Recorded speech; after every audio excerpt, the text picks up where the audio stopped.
வணக்கம் மாணவர்களே. இதோ வாய்மொழி தேர்வுக்கான வாசித்தல் பகுதி. பனுவல் 4. ஓர் ஊரில் உழவன் ஒருவன் வாழ்ந்து வந்தான். அவன் எழுத படிக்கத் தெரியாத பாமரன். ஆனால் கற்க வேண்டும் என்ற ஆவல் மட்டும் அவனிடம் நிறைந்திருந்தது. ஒரு முறை அந்த உழவன் நகரத்திற்குச் சென்றான். அங்கே படித்தவர்கள் பலர் மூக்குக் கண்ணாடி அணிந்திருப்பதைக் கண்டான். மூக்குக் கண்ணாடி அணிந்தால் தனக்கும் படிப்பு வரும் என்று அவன் கருதினான். உடனே அவன் ஒரு கண்ணாடிக் கடைக்குள் சென்றான். கடைக்காரர் விதவிதமான கண்ணாடிகளை எடுத்து காட்டினார். உழவன் மூக்குக் கண்ணாடிகளை ஒவ்வொன்றாக போட்டு பார்த்தான். ஆனால் அவனுக்கு படிக்கத் தெரியவில்லை. இவ்வாறு பல மணி நேரம் சென்றது. இனியும் பொறுமையை காக்க முடியாத கடைக்காரர், நீங்கள் படித்தவரா அல்லது படிக்காதவரா என்று வினவினார். உழவன் ஆத்திரமாக, உன் கடையில் உள்ள எந்த கண்ணாடியை போட்டாலும் எனக்கு படிக்க தெரியவில்லையே, நான் என்ன செய்வது என்று பதிலளித்தான். நல்லது மாணவர்களே, இப்பொழுது மீண்டும் ஒரு முறை இந்த பனுவலை கேளுங்கள். ஓர் ஊரில் உழவன் ஒருவன் வாழ்ந்து வந்தான். அவன் எழுத படிக்கத் தெரியாத பாமரன். ஆனால் கற்க வேண்டும் என்ற ஆவல் மட்டும் அவனிடம் நிறைந்திருந்தது. ஒரு முறை அந்த உழவன் நகரத்திற்குச் சென்றான். அங்கே படித்தவர்கள் பலர் மூக்குக் கண்ணாடி அணிந்திருப்பதைக் கண்டான். மூக்குக் கண்ணாடி அணிந்தால் தனக்கும் படிப்பு வரும் என்று அவன் கருதினான்.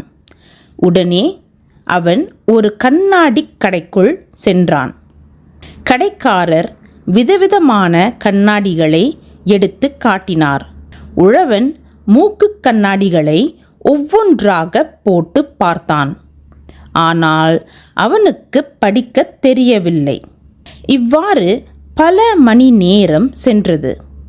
இனியும் பொறுமையை காக்க முடியாத கடைக்காரர், நீங்கள் படித்தவரா அல்லது படிக்காதவரா என்று வினவினார்.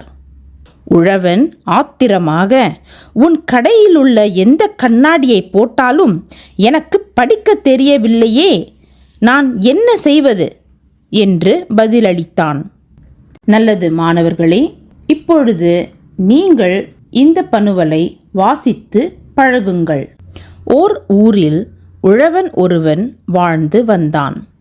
அவன் எழுத படிக்கத் தெரியாத பாமரன். ஆனால் கற்க வேண்டும் என்ற ஆவல் மட்டும் அவனிடம் நிறைந்திருந்தது.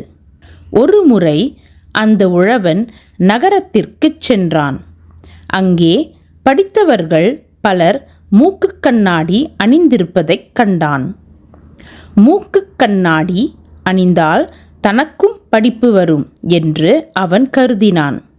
உடனே அவன் ஒரு கண்ணாடிக் கடைக்குள் சென்றான். கடைக்காரர் விதவிதமான கண்ணாடிகளை எடுத்து காட்டினார். உழவன் மூக்குக் கண்ணாடிகளை ஒவ்வொன்றாக போட்டு பார்த்தான்.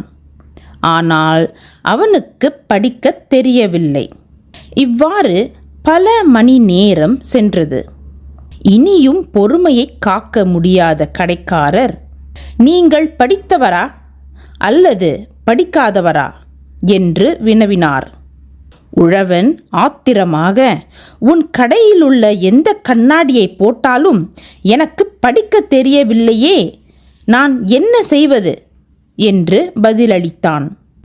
நல்லது மாணவர்களே, இந்த வாய்மொழி தேர்வுக்கான பயிற்சி உங்களுக்கு உதவியாக இருந்திருக்கும் என்று நான் நம்புகிறேன். உங்களுடைய தேர்வுகளில் சிறப்பு தேர்ச்சி பெற எமது வாழ்த்துக்கள். நன்றி, வணக்கம்.